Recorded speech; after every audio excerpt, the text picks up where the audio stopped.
किसी ने बड़े कमाल की बात कही है कि समाज को आगे बढ़ाने के लिए क्या करना चाहिए। लोगों को एक दूसरे की टांग खींचने की बजाय एक दूसरे के हाथ खींचने चाहिए। हाय गाइस, मैं हूं आरजे कार्तिक। एक छोटी सी कहानी। ये कहानी एक ऐसे लड़के की जिसका जन्म गरीब परिवार में हुआ, जिसकी जिंदगी में इतना स्ट्रगल था कि वो जैसे तैसे 10वीं पास कर पाया। 10वीं पास करने के बाद में गांव से शहर आ गया। शहर आकर के नौकरी की तलाश करने लगा। एक दिन अखबार में उसे एक विज्ञापन दिखा जिसमें लिखा था ऑफिस में असिस्टेंट की जरूरत है, सहायक कर्मचारी की जरूरत है, जिसको ऐसे ही ऑफिस का छोटा मोटा काम करना था। बहुत बड़ी पोस्ट नहीं थी, लेकिन इस व्यक्ति ने डरते डरते अप्लाई कर दिया। इसे ऑफिस का पता मालूम चला, वहां पहुंचा, देखा लंबी लाइन लगी हुई थी, बड़े सारे लोग आए हुए थे। वहां जाकर के इसने इंटरव्यू देना शुरू किया। इंटरव्यूअर अलग अलग सवाल कर रहे थे। आखिरी में से एक इंटरव्यूअर ने सवाल किया कि क्या आपके पास में ईमेल आईडी है। इसे पता ही नहीं था कि ईमेल आईडी क्या होती है। चौंक गया और इसने बोला कि नहीं, मेरे पास में कोई ईमेल आईडी नहीं है। तो जो सामने वाला था उसने बोला कि कैसे बेवकूफ हो, मॉडर्न जमाना है, टेक्नोलॉजी कहाँ की कहाँ पहुंच गई, तुम्हारे पास ईमेल आईडी नहीं, पता ही नहीं क्या होती है ईमेल आईडी, मतलब क्या कर रहे हो तुम। और इसे वहीं से रिजेक्ट कर दिया गया। ये व्यक्ति वहां से बाहर निकला, ये लड़का, और बाहर निकल करके इसने अपनी जेब टटोली। इसके पास में उस दिन 200 रुपए थे। 200 रुपयों से उस दिन इसने एप्पल खरीदे और एप्पल बेचने के लिए उस शहर की कॉलोनीज में निकल गया। शाम तक इसने 70 रुपए का प्रॉफिट कमाया और इसे समझ में आया शाम में कि बॉस, ये काम इंटरेस्टिंग है, किया जा सकता है। 270 रुपए से अगले दिन फिर से एप्पल खरीदे, फिर से अगले दिन एप्पल खरीदे, एप्पल खरीदने लगा। धीरे धीरे मंडी में एक छोटी सी दुकान इसकी भी हो गई। उस छोटी सी दुकान को कब इसने बड़ी सी फ्रूट्स की शॉप में बदल दिया, इसे खुद मालूम नहीं चला। मेहनत पर मेहनत करते जा रहा था।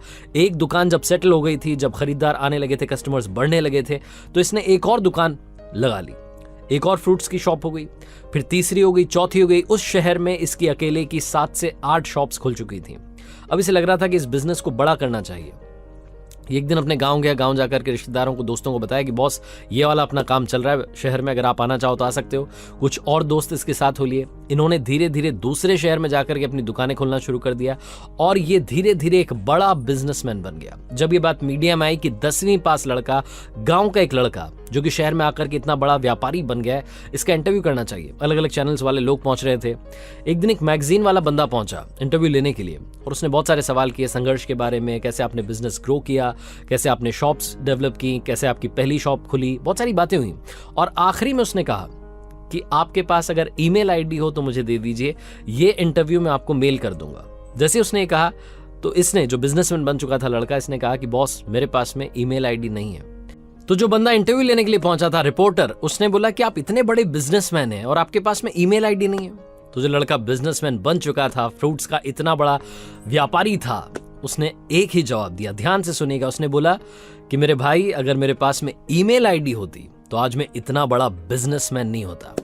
छोटी सी कहानी लाइफ में बहुत बड़ी बात सिखाती है। जिंदगी में हर किसी के पास अपना टैलेंट है। अपने टैलेंट को पहचानिए, कॉपी करना बंद कीजिए। जब आप खुद का काम करेंगे, खुद की क्षमता को पहचान करके काम करेंगे, वो काम असफल हो ही नहीं सकता। आप पास होकर के रहेंगे, इस बात की गारंटी है। आरजे कार्तिक एक बार फिर से आपसे कहेगा, अपनी क्षमता को पहचानिए और कर दिखाइए कुछ ऐसा कि दुनिया करना चाहे आपके जैसा। याद रखिए, हर सोमवार सुबह 9:30 बजे मेरे चैनल पर देखिए एक नई कहानी। और हाँ, सोसाइटी में आप भी लोगों को आगे बढ़ाने का काम कीजिए। उनकी टांग खींचना बंद कीजिए, उनका हाथ खींचिए और उन्हें आगे लेकर आइए। टैलेंट को अप्रिशिएट कीजिए।